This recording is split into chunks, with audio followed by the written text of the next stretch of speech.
النبي صلى الله عليه وسلم قال نهى الله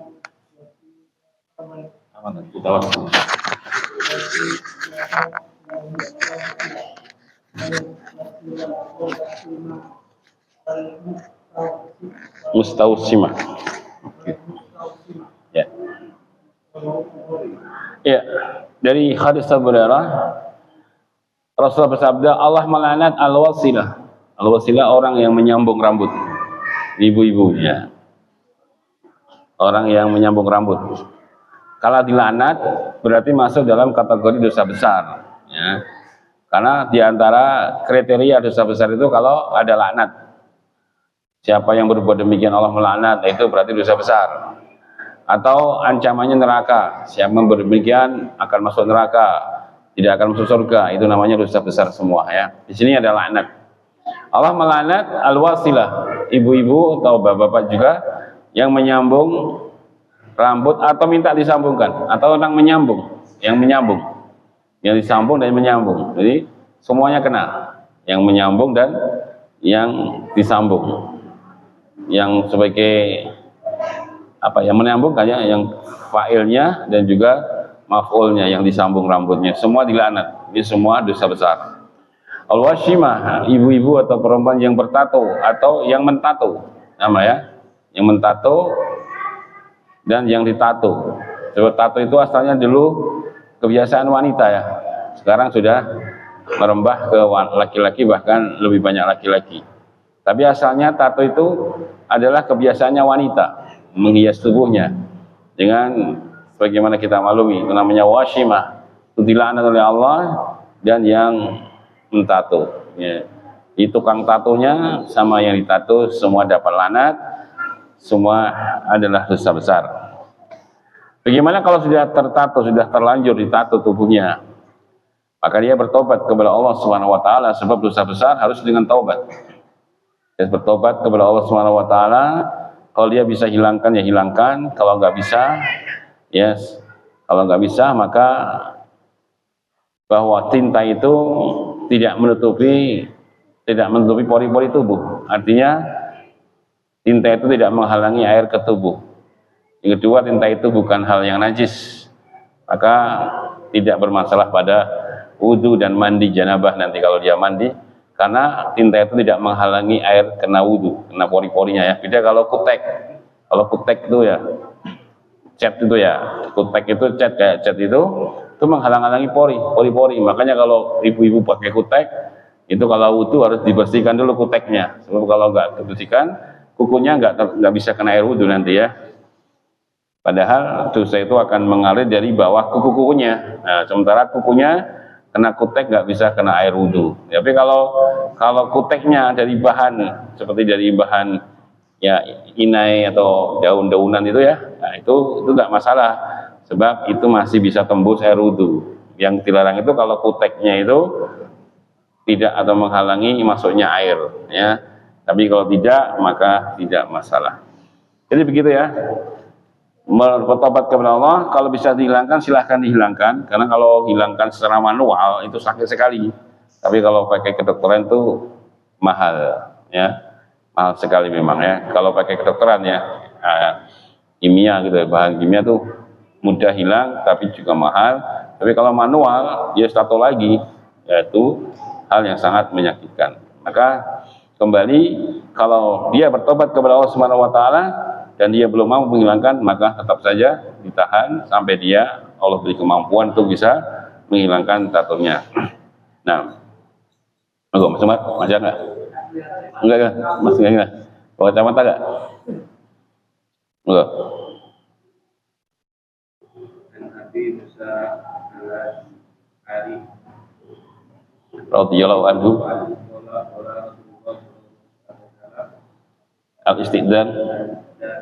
al-istidanu talatun wa illa farji tafakun alaih. Ya, dari Abu Musa al-Asy'ari Rasulullah bersabda, istidan minta izin itu 3 kali, ya. Kalau kau diizinkan ya bagimu, Wa illa kalau nggak diizinkan farji, maka kembali. Nah, ini salam 3 kali. Assalamualaikum. Assalamualaikum. Kedua. 3 kali assalamualaikum nggak dijawab berarti nggak diizinkan ya. Maka pulang dia, jangan mengulangi yang keempat. Wah, barangkali kurang banter saya. Yang keempat dibanterkan, dikencengkan. Jangan, cukup 3 kali. Kalau sudah salam 3 kali nggak ada jawaban, bisa jadi orangnya nggak ada, bisa jadi orangnya ada tapi nggak mau terima tamu, baru ada sesuatu yang dia nggak senang terima tamu. Bisa juga capek tubuhnya atau sedang malas misalkan begitu, itu haknya ahlul bait yang punya rumah, maka dia pulang karena izin itu cuma 3 kali.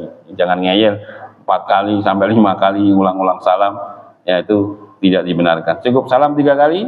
Kalau nggak ada jawaban, ya tadi bisa jadi orangnya nggak ada, bisa jadi karena orangnya ada tapi nggak dengar. Yang ketiga bisa jadi orangnya ada dan dia dengar tapi dia nggak mau menjawab karena mungkin dia nggak, atau dijawab tapi pelan biar dia nggak dengar tamunya karena dia memang baru nggak senang menerima tamu, ya mungkin karena sesuatu hal. Itu haknya dia ya, haknya dia itu.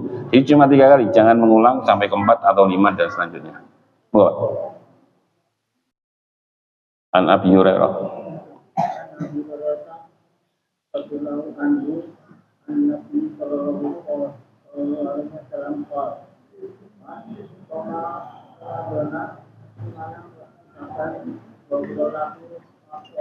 ma taqaddama min dambihi. Iya. Man shoma Ramadhana, siapa yang berpuasa di bulan Ramadan, imanan, iman itu maksudnya ilmu, dia bangun puasanya di atas ilmu. Karena iman itu pasti karena ilmu. Tidak akan ada iman tanpa ilmu. Iman, saya mengimani ini air mineral ya, karena saya punya ilmu ini air mineral, maka saya imani. Jadi nggak mungkin iman tanpa ilmu. Kalau iman tanpa ilmu namanya bukan iman, itu don, sangkaan, kira-kira. Kalau namanya iman pasti pakai ilmu. Ya, makanya saya mengimani ya ini adalah bendera merah putih karena saya berilmu mangi bendera merah putih. Ya, karena warnanya merah dan putih. Ya, itu namanya iman. Maka siapa yang berpuasa dengan dasar iman, ya. Iman mananya ilmu. Ya bangun puasanya di atas ilmu. Ihtisaban mananya adalah berharap pahala, ikhlas. Berarti suatu puasa itu akan bernilai dan menjadikan penggugur dosa kalau puasa seorang dibangun di atas dasar ilmu. Kemudian yang kedua, ikhlas. Ilmu adalah ittiba, mengikuti bagaimana Nabi mengajarkannya. Ihtisaban, ikhlas mananya hanya berharap pahala dari Allah, baru ghufira lahu ma taqaddama min dambi. Allah akan gugurkan dosa-dosanya yang telah lalu. Syaratnya 2. Ya, ilmu ya dan ikhlas, berharap pahala hanya untuk Allah Subhanahu wa taala. Ya. Kan dia punya ilmu tapi dia tidak berharap Allah. Dia puasa karena ingin diet biar kurus. Ya puasa karena biar nggak sakit misalkan. Niat-niat yang tidak diharapkan pahala dari Allah, maka itu tidak berlaku. Ghufira lahu ma taqaddama min dambi. Baru puasa Ramadan itu bernilai seperti itu, menjadi penggugur dosa kalau puasa seorang dibangun di atas iman dengan ilmu dan berharap maksudnya adalah ikhlas, hanya mengharapkan pahala dari Allah, maka puasanya menjadi penggugur dosa dan kesalahannya. Maka di situ penting kita untuk belajar dan terus belajar agar semua amal kita selalu dibangun di atas ilmu. Ya, bukan cuma puasa saja, tapi semua amalan harus dibangun di atas ilmu, di atas argumen yang hujjah, yang itu menjadi sebab diterimanya amal. Ya, alladzi khalaqal mauta wal hayata liyabluwakum ayyuhum ahsanu amala. Ialah Allah yang telah menjadikan kehidupan dan kematian kalian untuk menguji siapakah yang paling baik, bukan paling banyak, tapi ahsanu, yang paling ahsan, yang paling bagus. Allah nggak mengatakan aksaru amala, yang paling banyak, bukan, tapi yang paling baik. Yang paling baik maksudnya yang paling ikhlas, wa akhlasuhu wa aswabuhu, yang paling ikhlas dan yang paling benar. Ikhlas artinya Allah yang diharapkan pahala, benar karena dibangun di atas ilmu, ittiba kepada Rasulullah SAW. Jadi itu semua amal, bukan cuma puasa, harus dijadikan ya dasar kita dalam berpijak, dalam beramal. Pertama harus punya ilmu tentang amal itu, dan yang kedua hanya berharap pahala dari Allah. Itulah amalan diterima. Nah, karena itu kata Imam Ibnu Qayyim rahimahullah taala, kalau ada orang yang beramal ya tanpa ilmu, atau dia amal tapi nggak ikhlas, maka seperti orang yang safar, sedang akan safar bepergian jauh, namun tasnya isinya, bekalnya diisi dengan batu dan pasir, ya, batu dan pasir.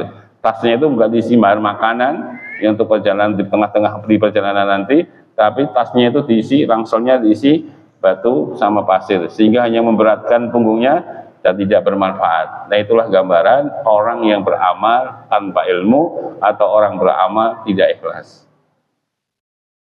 Capek kan? Capek orang beramal, sudah capek, lelah, korbankan waktu, tenaga, bahkan pikiran, bahkan bisa harta juga dikorbankan, namun ya nggak dapat apa-apa, capek saja.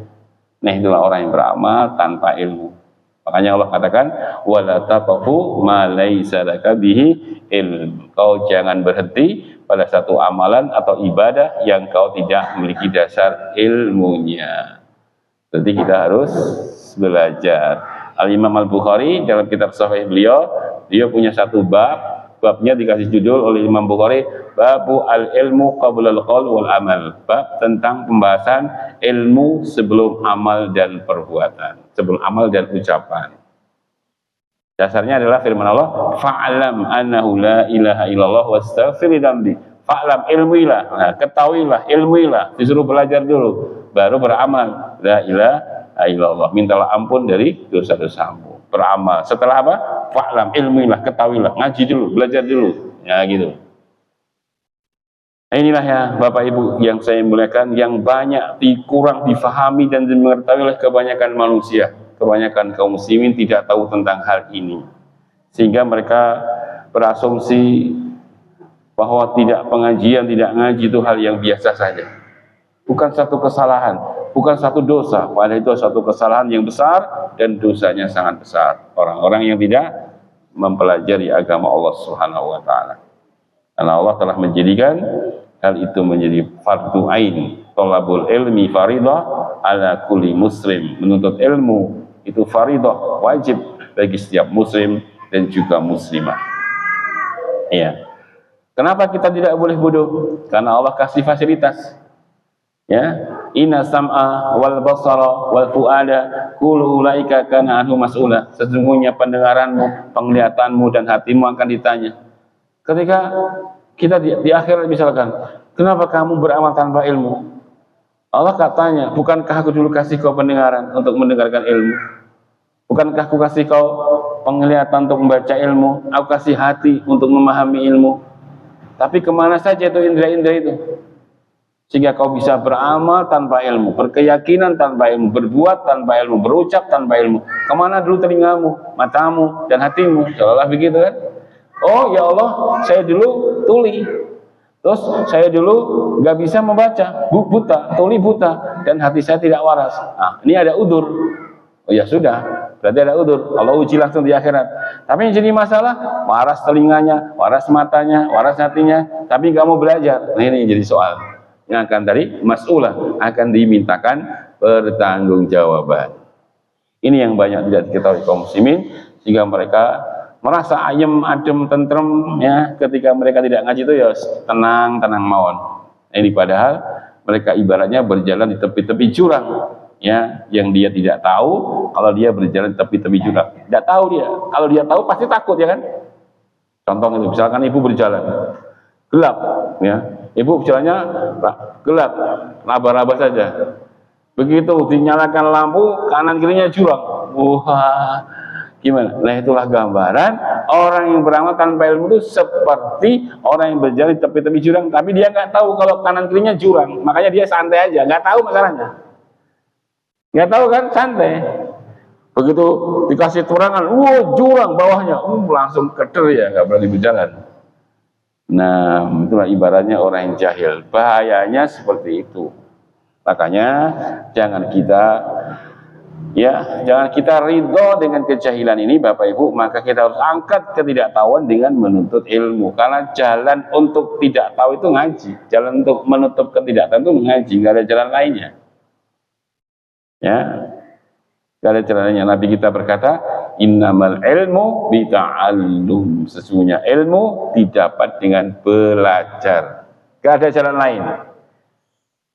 Enggak dengan topo broto, nyepi, ngelakoni. Enggak. Ilmu harus belajar.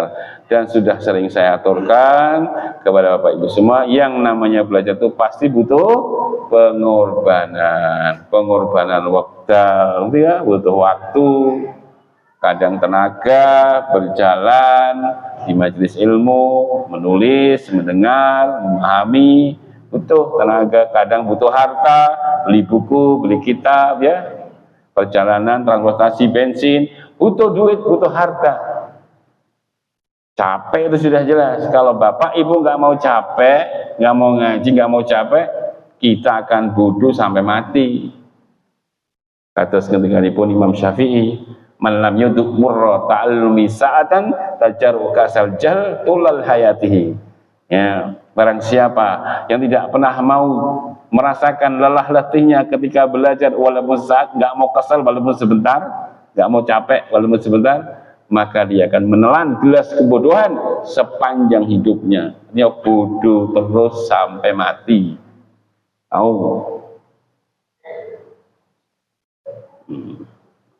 Nanti kalau meninggal ditanya malaikat bukan nakir, jawabnya apa? La adri, saya nggak tahu. Bayangkan, diadab oleh Allah ibu bapak. Saya tidak tahu, la adri. Itu jawaban orang-orang yang mati ketika kamu haji. Itu bahaya sekali ibu bapak ya. Cuma tadi sekali lagi saya aturkan, banyak kaum muslimin dan muslimat yang tidak mengetahui tentang hal ini. Ya, mereka berjalan di tepi-tepi jurang, tapi dia tidak pernah sadar dan menyadari kalau dirinya ada dalam bahaya yang sangat besar, tapi dia tidak tahu kalau mereka berjalan di tepi-tepi jurang tadi. Alhamdulillah kita oleh Allah diberi hidayah, diberi waktu, kesempatan bisa belajar bersama. Semoga istiqomah, yang ngaji, ya, terus. Ya. Prinsip itu ngaji sampai mati, gitu ya. Prinsip hidup ngaji sampai mati. Imam Ahmad itu sudah hafal 1 juta hadis, bayangkan ya, 1 juta hadis lengkap dengan sanadnya. Tapi bersamaan dengan itu, ketika beliau bertanya tentang sampai kapan kamu itu tidak menulis hadis ya, belajar hadis ya. Ilal mahbarah, minal mahbarah, ilal mahbarah, ilal maqabarah. Dari pena sampai ke kuburan. Artinya pena akan terus mencatat, itu belajar hingga masuk ke kuburan. Baru belajarnya tamat, baru hatam, baru lulus, baru mumtaz. Sehingga nggak ada pensiunan ustadz, nggak ada pensiunan ustadz, pensiunan kiai, pensiunan gus, ya, anak gus terus kiai, terus pensiun orang ngaji, nggak ada, ngaji sampai mati, ya, nggak ada pensiunan kiai, pensiunan ustadz, pensiunan mubalik, nggak ada, ya. Ngaji itu kenapa kok sampai mati Bapak Ibu? Karena ilmu itu tidak ada batasnya. Andai kata Allah berikan kita umur 1000 tahun, kita belajar terus itu ilmu kita nggak akan mentok. Ya? Nanti kita berkata ada 2 kantong yang nggak bisa penuh. Di antaranya kantongnya ahli ilmu. Ya, karena orang tuh belajar nggak akan pernah ketemu limitnya atau maksimal ilmu. Ilmu itu nggak ada habis-habisnya ya. Kata Yahya ibn Abi Katsir rahimahullah taala, ma hawal ilma jami'an ahadun la wala marathahu al-fasana inamal ilmu kahbaharin zakirin hatta hid min kulli syai'in ahsana. Ilmu itu tidak akan bisa dimiliki oleh seseorang walaupun dia belajar selama 1000 tahun. Ilmu itu seperti lautan yang sangat luas, maka ambillah yang paling terbaiknya, ambillah yang paling kita butuhkan. Ya. Kita sudah usia 50 tahun, 60 tahun, 70 tahun. Apa yang kita butuhkan? Butuh kita ilmu husnul khotimah. Nah, pelajari bagaimana arah atau jalan yang mengantarkan kepada husnul khotimah. Umur 70 lebih. Apa yang kita butuhkan? Butuh ilmu untuk bisa menjawab pertanyaan mungkar nakir. Nah, pelajari tentang la ilaha illallah, tentang sunnah Rasulullah, tentang Islam. Karena pertanyaan nanti, siapa Tuhanmu, siapa nabimu, dan apa agamamu? Ini masalah akidah. Tentang Allah adalah la ilaha illallah, tentang Nabi adalah sunnah-sunnahnya, tentang Islam adalah agama Islam. Ini pelajari Islam bisa menjawab pertanyaan mungkar dan akhir, supaya bisa husnul khatimah. Itu yang paling kita butuhkan. Kalau kita ingin menguasai semua ilmu, nggak akan cukup waktu. Tadi 1000 tahun kita punya umur, nggak akan pernah menemui maksimalnya ilmu. Makanya tadi belajar sampai mati. Selagi masih mampu melangkah ke masjid, berjalanlah ke masjid. Ya, selagi masih mampu. Terus belajar dan beramal. Karena itu Imam Ahmad pernah ditanya, wah Imam, sampai kapan kita ini berhenti belajar, berhenti amal? Sampai kaki ini menginjak tanah surga.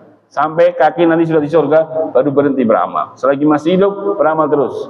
Baru nanti kalau sudah masuk surga, kita sudah tidak lagi kewajiban beramal. Kita tinggal memanen, mengetam dengan rahmat Allah, diberikan nikmat surga.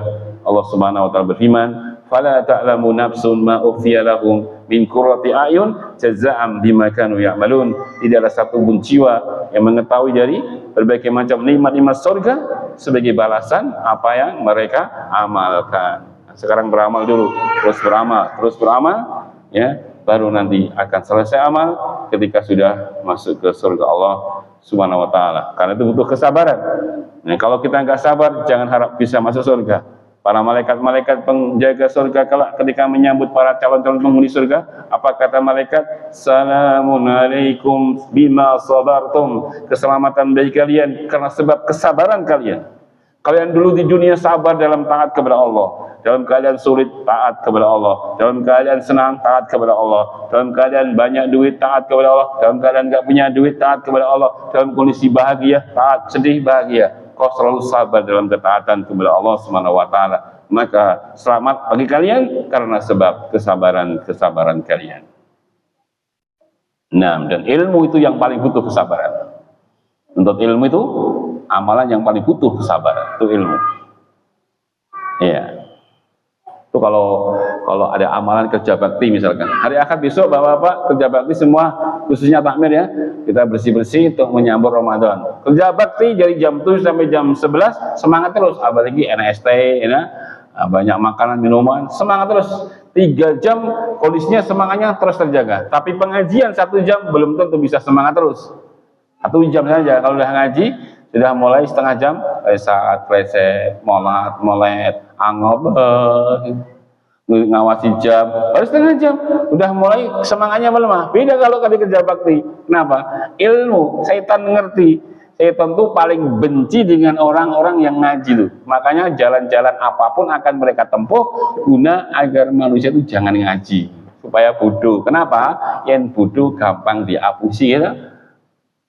Kata peribahasa bahasa Jerman, bodoh lunga-lungu koyo kebo gitu.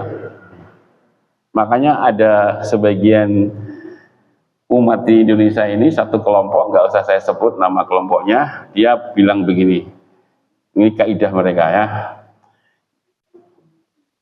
apa yang ketemu kebo maju barongan mundur, paham ya? Dalam agama mereka, yang ketemu kebo wong bodoh maju, ajak dia. Kalau kelompok kita ya gampang wong bodoh, mampu mas kok susah ini sedang digawen, tak carikan kerjaan mas, carikan kerjaan, akhirnya diikutkan ke kelompoknya, gampang dia pusi kerja langsung diajak ke jamaahnya. Tapi ketemu barongan tuh wong sudah punya ilmu, munduro percuma raiso wis ngaji angel, wis takno wae colno barongan, yang bodoh maju, tapi yang barongan mundur. Nah, saya tentu begitu. Kalau ketemu orang yang berilmu dia nggak bisa. Dia hanya curi-curi, dia cari kesempatan. Tapi kalau ketemu orang yang bodoh, itu akan jadi makanan bagi syaitan. Akan mudah dikelabui, ditipu oleh syaitan orang-orang Islam yang bodoh. Orang bodoh. Andai kata dia ahli ibadah, senang ibadah, akan diajari ibadah-ibadah yang bid'ah, yang pernah diajarkan Nabi. Ya, diajari amalan-amalan yang tidak pernah dicontohkan Nabi. Kan gak diterima sama Allah nanti. Nah, tapi ibadahnya mereka kusuk. Nah, ya kusuk, wong setan ngerti lah digodok. Woi ibadah ngono iki ditampa, makanya bisa nangis-nangis dikirnya. Lah iya, karena setan enggak goda. Kalau ngerti amal itu tidak akan diterima oleh Allah, karena amalnya tidak dibangun di atas ilmu. Nabi enggak pernah mencontohkan. Mosok ngocok la ilaha sedina ping 2000. Saya nangis sampai nangis kusuknya. Iya, orang digoda setan karena sia-sia. Kalau mau baca bebas monggo, mau sebanyak-banyak silakan. Tapi kalau membatasi jumlah harus butuh dalil, ya, harus butuh dalil, harus butuh ya argumen ayat atau hadis yang menyebutkan jumlah zikir. Kalau dia mau bebas sebanyak-banyak silakan. Itu perintahkan untuk banyak berzikir ya. Tapi kalau harus sekian, baca subhanallah 2000, keutamaannya rezekinya lancar. Ini butuh dalil. Betul ya? Yang diajarkan Nabi cuma 100. Ya, diajarkan Nabi cuma 100. Nabi tidak pernah mengajar zikir lebih dari 100. Tidak pernah Nabi mengajar zikir lebih dari 100. Sebab Nabi paham sulit ngitung kalau sudah lebih dari 100. Ya, makanya Nabi tidak pernah mengajari zikir lebih dari 100. Nah, monggo silakan selanjutnya. Monggo Mas Ustaz.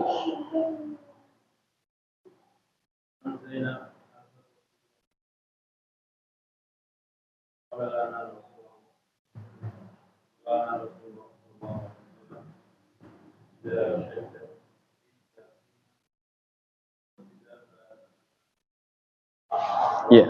Nah, idza syahidat apabila salah seorang di antara kalian wahai para ibu-ibu, para mama ini bagi ibu ya, menyaksikan di masjid, maksudnya sholat ke masjid, ibu-ibu mau sholat ke masjid, maka jangan menyentuh tiban, jangan menyentuh tib, apa itu minyak wangi. Itu larangan Nabi ibu-ibu ya. Kalau tidak masjid boleh, tidak boleh melarang ibu-ibu ke masjid. Tapi kalau ke masjid syaratnya Nabi jangan sekali-kali menyentuh minyak wangi. Ya. Lah kalau Rexona itu minyak wangi tidak? Ya. Rexona setiap saat katanya.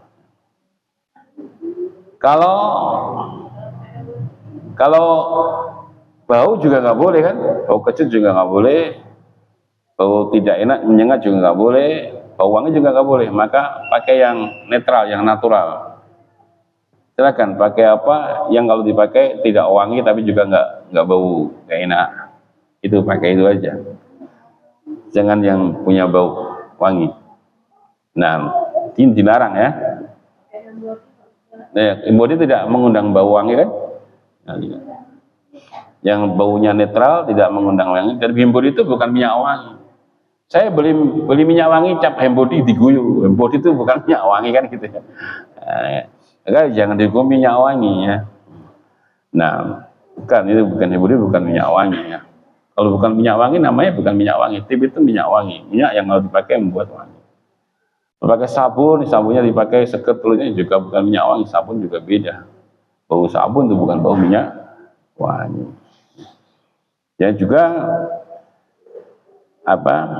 intinya gitu, nggak boleh bau nggak enak juga nggak boleh ya, makruh ya. Maka jangan sekali-kali ke masjid kami orang yang makan basal, bawang merah, bawang putih, bawang bombay, itu disebutkan 3, bawang merah, bawang putih, bawang bombay, itu dilarang ya. Larangan jangan masuk masjid setelah makan itu. Kalau habis makan itu ya gosok gigi atau bersiwak supaya baunya hilang. Nabi cuma sebutkan 3, tapi bisa kita kiaskan dari hukum kias ya kepada makan-makan yang semisal itu, yang baunya bahkan ada yang lebih bau, misalkan jengkol, ya, pete, ya namanya jengkol.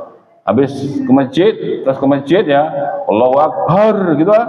Barnya itu jengkolnya menyebar. Wah, tonggolnya semaput. Kira ngopo padahal mampu jengkol tonggolnya. Kan yang disebutkan cuma basal, bawang. Nabi nggak sebutkan jengkol. Ya kalau disebutkan semua ya hadisnya panjang banget kok ya.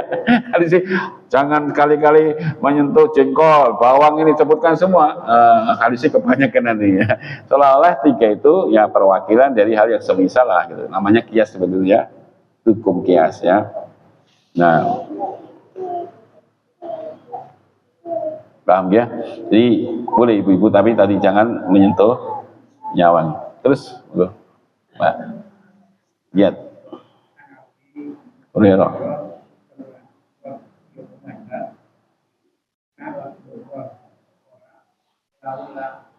asyukur.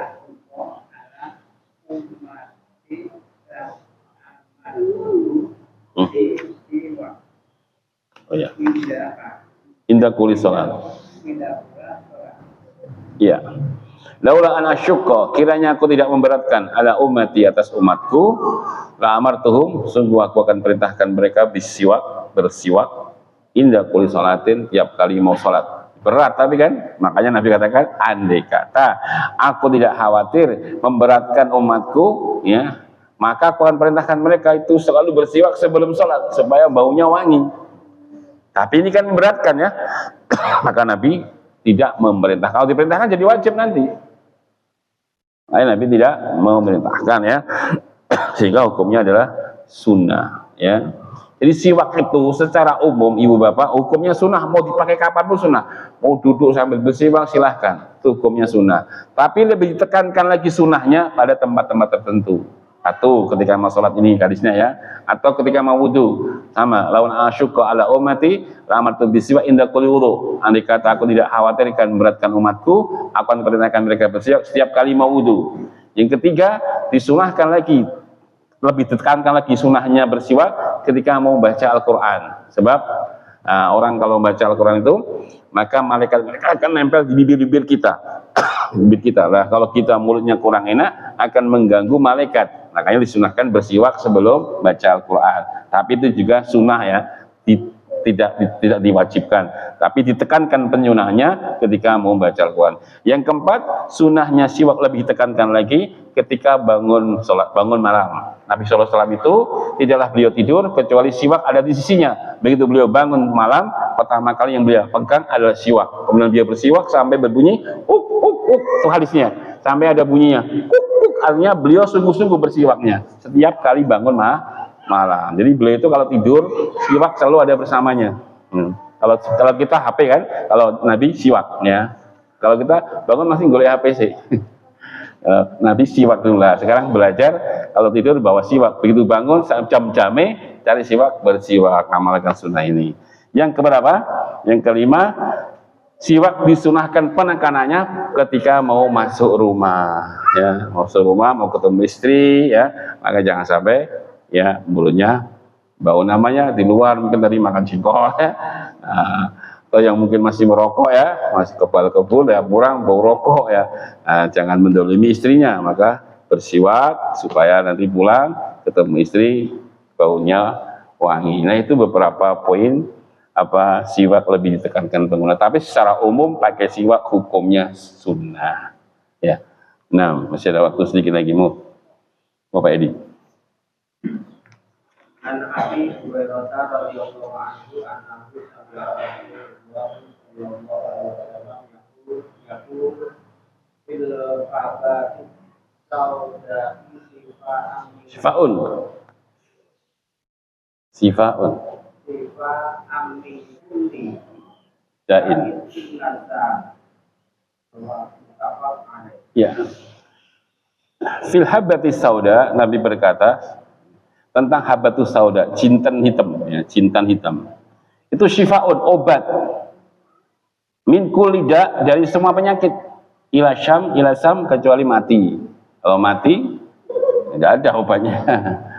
Ya, jadi di situ disebutkan secara umum al-habbatus sauda itu syifa, obat min kulli da'in, dari seluruh penyakit. Ya, dari seluruh penyakit kecuali asam, kematian. Mati nggak ada obatnya apapun ya. Nah, habbatus sauda ya, jintan hitam ya. 6. Sekarang masalahnya pada dicampur-campur, jintan hitam campur madu, campur bipolen. Nah, Nabi nggak mengatakan habbatus sauda campur madu, campur bipolen, nggak. Udah pakai ini aja, campurnya udah.